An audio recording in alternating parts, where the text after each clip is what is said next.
Sumbungan ng Masa.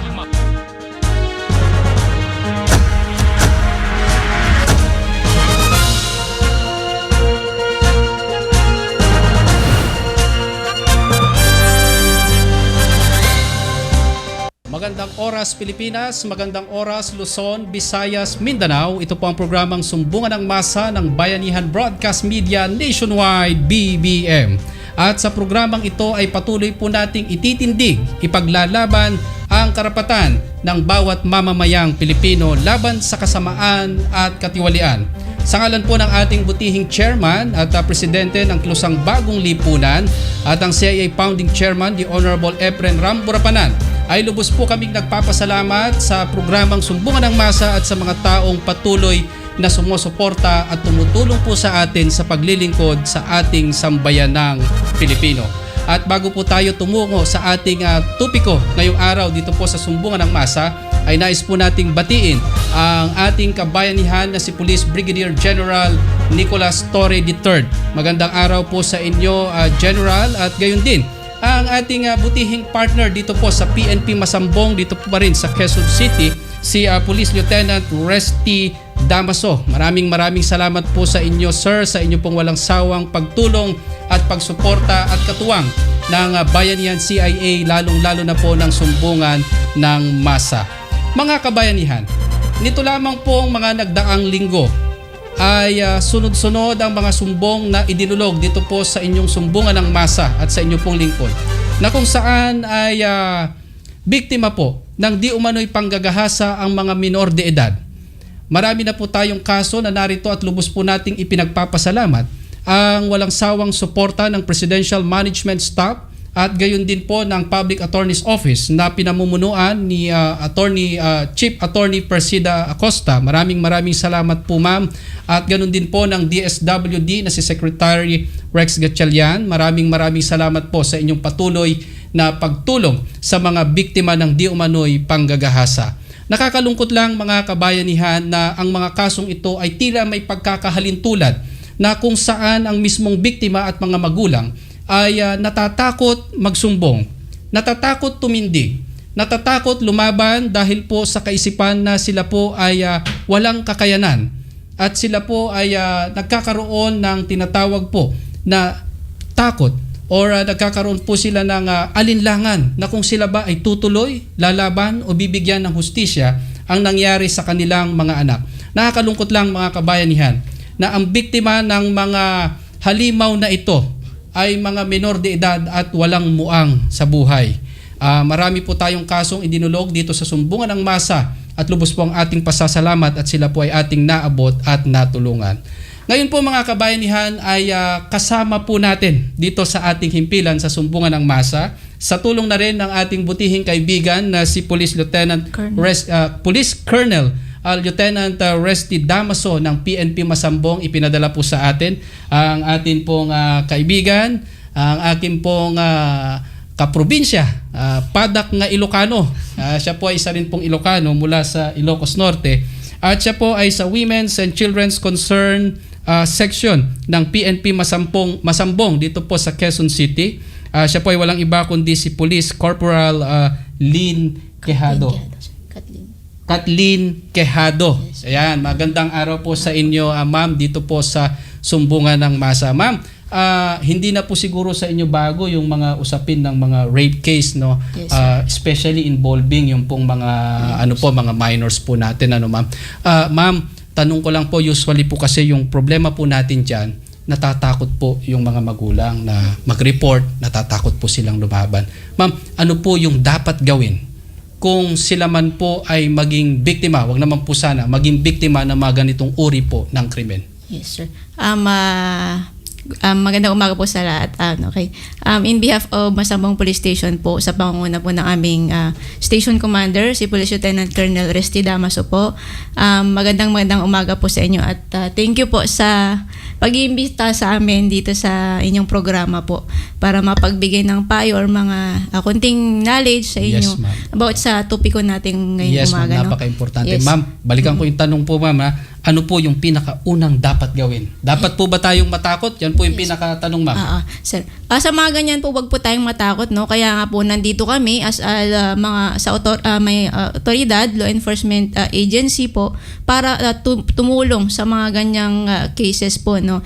Nandito kami ang ang Women and Children Protection Center or Women and Children Desk para po sa mga cases na ganyan. Kasi usually po sa mga police stations, kami po talaga ang humahawak sa mga cases na yan. No? Minsan po kasi may mga ganyan po talaga, natatakot na magsumbong, natatakot na magsalita. Halimbawa, kagaya na po yan, especially po sa mga menor de edad, sir. Yes, no?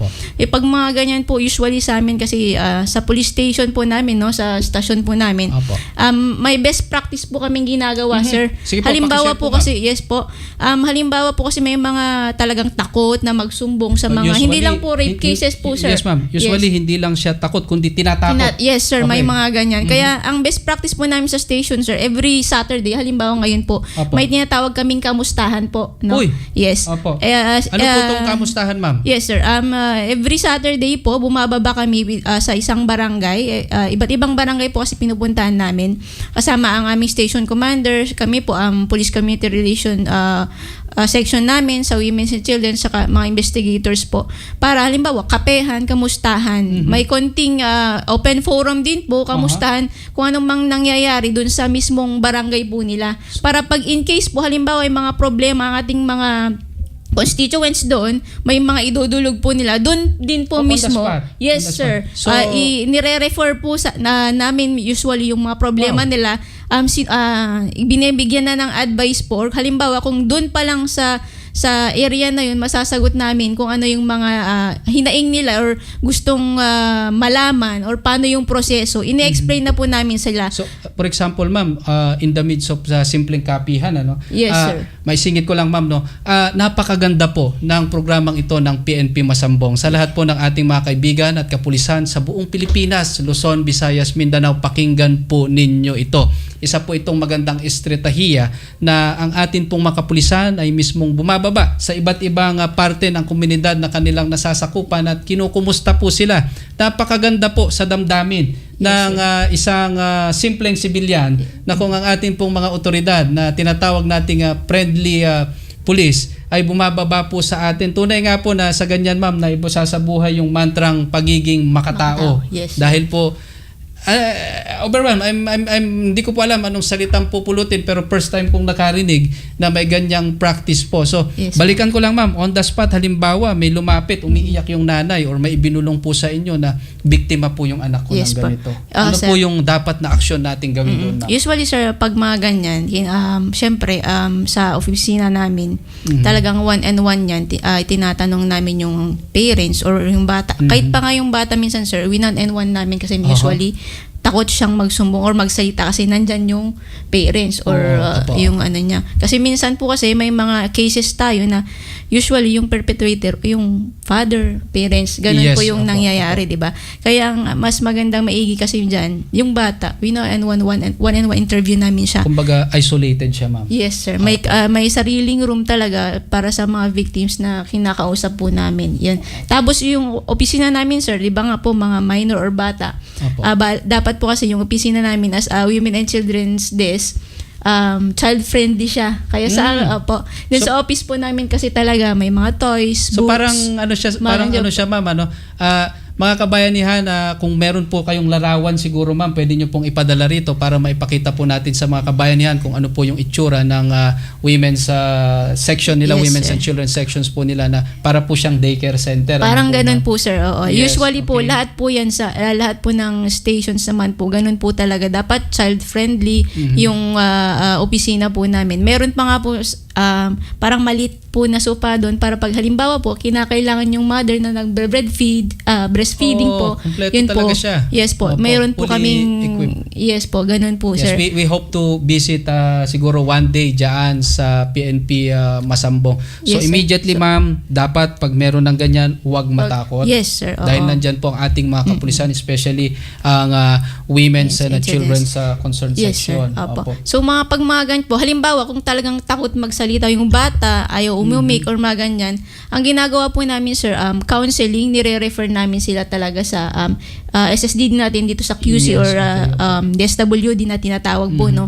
Kasi sila po, may mga social worker tayo or mga psychologist po na talagang professional pagdating po Yes, sa mga ganyan. Kasi usually kahit po sa atin sabihin natin sa mga pulis, hindi naman po talaga kami ang karapat dapat na professional dyan sa pagdaling sa counseling, no? When it comes to psychological yes, sir. matter. Kasi ma'am, Yes. maisingit ko lang, meron tayong isang case, hindi Yes, ko na sir. babanggitin. Sa haba po nung parang takot Sir. nung bata, parang binibigyan pa yata siya ng pera ng perpetrator. Dumating sa point na yung parang bata na depressed at parang twice siyang Opo, sir. nag-attempt ng suicide. Suicide. So what we did dito sa Sumbungan ng Masa is we immediately request yung assistance ng DSWD. Yes, sir. Gaya po ng sabi niyo ma'am, pareho tayo, hindi ho tayo eksperto pagdating sa psychological concerns. So immediately dinaan po sa briefing Yes, yung opo, bata. sir. Ma'am, gaano po kahalaga na yung biktima ng di umano'y panggagahasa ay dumaan sa proseso Counseling. ng DSWD at counseling? Opo, Ano po yes, yung sir. magiging epekto nito? Oo, kasi usually yan sa part natin po, no, sa law enforcement and sa pag-handle ng mga cases na yan. Usually ganyan talaga, kailangan silang dumaan sa mga ganun po, psychologist or social worker Yes, to kumbaga para maka-cope up sa nangyari sa kanila, sir. Kumbaga Opo. yung trauma or abuse na nangyari sa kanila may tulong sa kanila kung paano bumangon, 'di ba? Maka-cope up dun sa Okay. nangyari sa kanila. Opo. Okay, so usually pag mga ganyan, hindi lang po rape cases, ang mga BAUSI, 716 or lahat po pag may nag-handle po kami kasi ng complaints diyan sa amin sa opisina namin po. After that, may intervention kami ginagawa or services na pinoprovide sa kanila, nire-refer po talaga namin sa halimbawa, yun nga po sa Yes, ma'am. counseling sa SSDD natin. Pagkatapos po na ma-proseso yung pagpa-file po ng complaint, Yun. nire-refer po namin sila Ay, yan, sa mga ma'am. ganyan po. That- Usually mga counseling Yes. karamihan po or halimbawa gusto nilang magpa-psychological evaluation. Yung- Ganun pong ginagawa namin yung pinupuri ko services po yung ating DSWD ma'am na they go beyond, may extra mile eh. Yes Bukod po po. sa briefing, binigyan pa ng financial assistance. Kasi karamihan po, aminin po natin Opo, na sir. ma'am, na ang biktima po ng mga ganito, yung mga indigent. Yes po, sir. Nakakaawa Tama po. po talaga sila. Kumbaga sa akin, hirap na sa buhay, biktima pa ng mga ganito. At sorry ma'am sa term, pero halimaw po yung tawag ko Yes, sa mga sir. group. Opo. Ma'am, may puwang ba yan sa lipunan?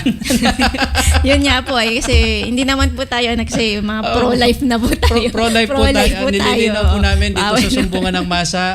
Ang salitang Pro-life wala pa rin pong po puwang, tayo. ibig sabihin hindi po sila dapat na nandiyan dyan. Yes po, Kumbaga opo. dapat yung mga ganyan mapatunayan sa korte ay nasa kulungan. Kulungan, Hindi na po opo. sila, para hindi na po makapam biktima. Biktima, So yes. higit po sa lahat ma'am, doon po, ito po yung pinaka-importante. Hindi po kasi alam ng karamihan nating kababayan paano po yung proseso ng pagsampa ng kaso. Yes po, sir.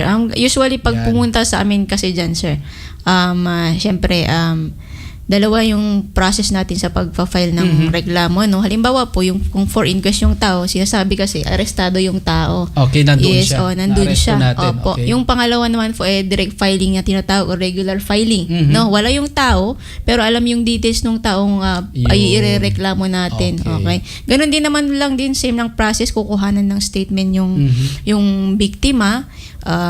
Medical legal. What about? Yes, sir. Halimbawa, Okay, pag sinaktan siya, kailangan talaga ng medical legal yan or kailangan ng, halimbawa, yun nga po mga rape cases natin or complaint, medical legal po talaga yan. At Yes. papatignan natin, papagenital and Opo, lahat. usually Okay. physical examination din, okay? Siyempre, may mga attachments tayo. Halimbawa, Yes, ma'am. pag may mga bata, kailangan yung mga birth certificate po nila. Kukuhanan din po yung statement ng guardian nila or parents nila na sila ay nagrereklamo din, okay? Okay, Yun yung i-collate lang po natin, gagawin natin ng mga statements, kung anong mga evidences natin na Yes, attachments. Halimbawa, nagpa-blatter na rin sa barangay, kunin din po natin yun, attachments natin as evidence, Aha. okay? And syempre, original na mga perma yung kailangan din nila Yes, ma'am. Yes po. Then, saka natin po, ipapareceive, ipafile sa Yun, natin. okay. Dito Then, sa may city bahala na natin. po yung ating piskalya at korte Yes na po, oo. magbalanse po ng mga ebidensya. Ma'am, isa pa pong question, ma'am. Usually po kasi, ma'am, yung isa sa mga peer nila, baka mabalikan. Baka balikan kami Yes kapag po. nag-file kami ng case. Dapat po bang kaisipan yun, ma'am? Hindi po sir kasi halimbawa po no sa vouching na reklamo or case yan. Pagdating po kasi diyan ang may tinatawag tayo na BPO no sir or Barangay Protection Order. Yun, okay. Po kasi pwedeng mag-apply po. Ina-apply po yan sa barangay muna. Ayun, okay. Yes, Barangay Protection Order. Yun po kasi nilalaon doon na bawal silang makita or lapitan within a meter sa bahay, sa trabaho. Parang ibig sabihin Yes po. yung dischero. May dischero po sila sa law po kasi yung term parang hindi ka pwedeng lumapit. Yes po, or habang lapitan. running yung Yes po. case. Parang- Ayan po, mga kabayanihan, yung pong inyong mga agam-agam, kung kayo man po sa mga oras na ito ay nakaranas or nakakaranas po ng ganitong uri ng krimen, ay wag po kayong mag-atubiling lumapit sa pinakamalapit na police station. Magtungo Yes po kayo. Lahat naman ng PNP natin ay meron po for sure ng Women's and Children's Concern Yes, section sir. po Apo. natin. May dagdag ko lang po, sir. Sige po, ma'am. Bawat police station po kasi sa amin, usually, nationwide naman po yan. Hindi lang po dito sa NCR, sa Masambong. Yes, May kanya-kanya rin po kaming hotline Ayun. sa office po Okay. namin. Yes, usually pag bumababa rin po namin or may mga, halimbawa, mga tarp na po, nilalagay po namin din mismo. Hindi lang po Okay. yung number ng Example, aming... ma'am, dito po sa Quezon City, ano po ang hotline natin dito, ma'am? Dito sa Masambong Police Station po, 0995 Ayan. 580-7339. Yan po yung hotline po namin Ayan, dito nandyan sa po sa ating Masambong. screen, mga kabayanihan, ang inyo pong tatawagan. Intimano, Yes, sir. may sasagot po dyan. Yes sir, kasi 24 Okay. hours po talaga yan. May Yun. sasagot at may sasagot po yan. Hindi lang po yung sa radio room namin. Pwede rin po kayong tumawag sa amin dyan sa... And isa po, may dagdag ko lang po. Yung hotline 122 po ng Quezon City Police Yun. District. Yung pinagmamalaki po namin hotline 122. Yes. Subok po yung... Effective po yun. Yes. Totoo po yan, ma'am. Na-overwhelm lang ako, ma'am. Sorry, ma'am. Yung po kasing hotline 122 po, subok po yan within a matter of minutes. Nandito Yes, na sir. po yung police. Kaya po yan binansagang QCPD Police Action Mabilis. Yes, sir. Hinahangaan ko po ang buong QCPD at Kapulisan ng Quezon City sa mabilisang action. How I wish, ma'am, ganito sana sa buong bansa sa atin po.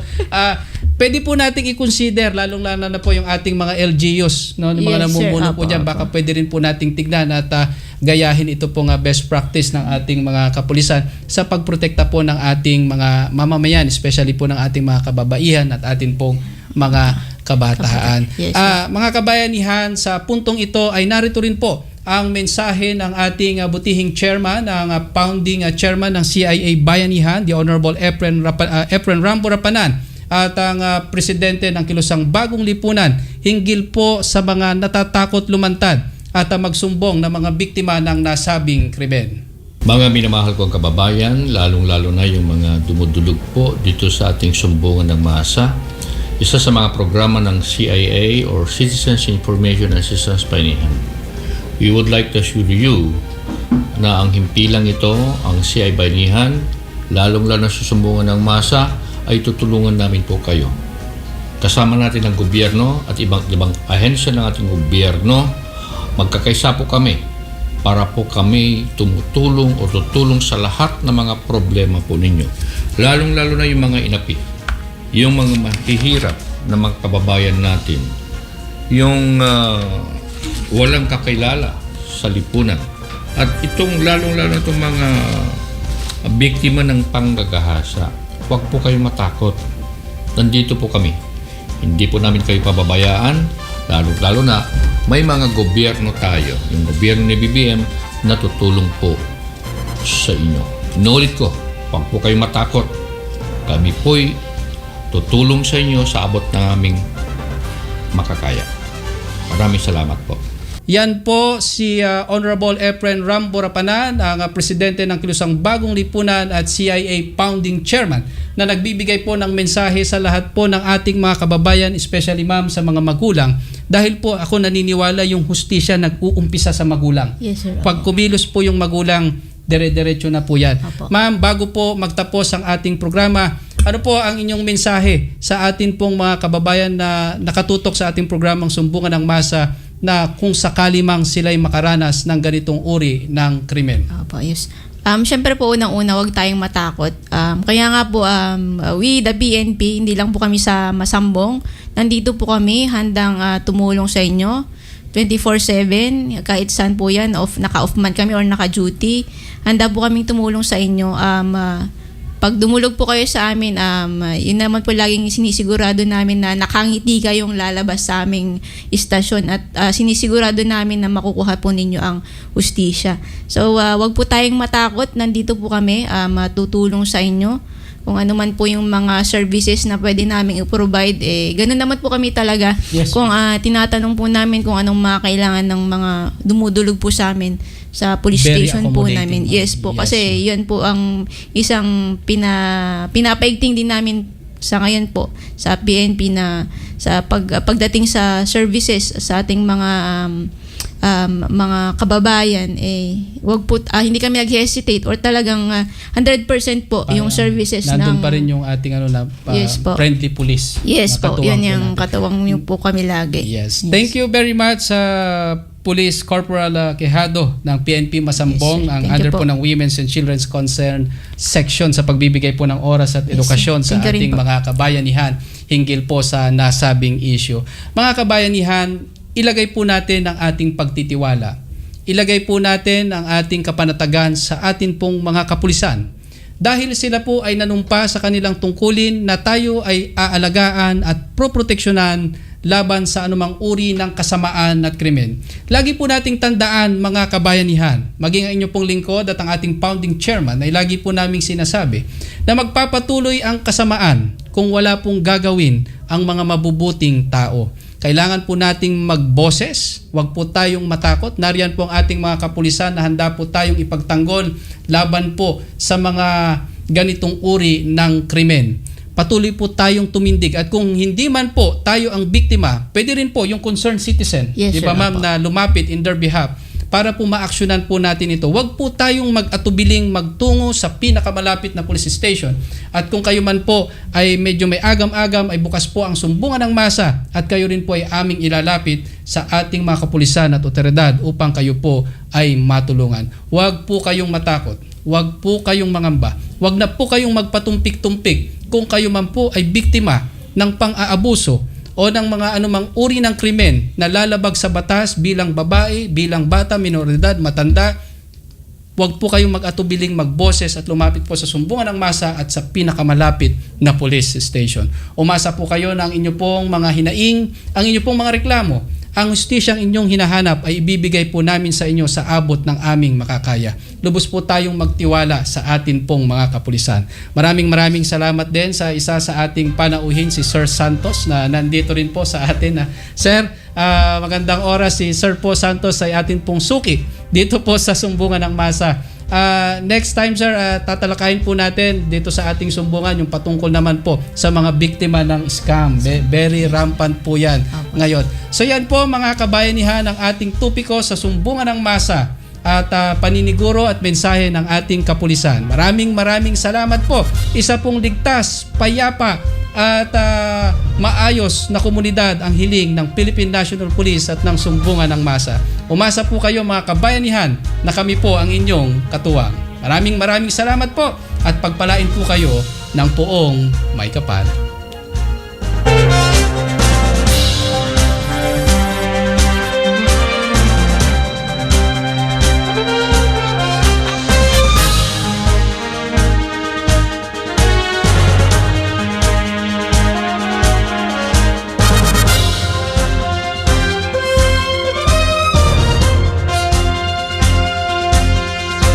Sumbungan ng Masa.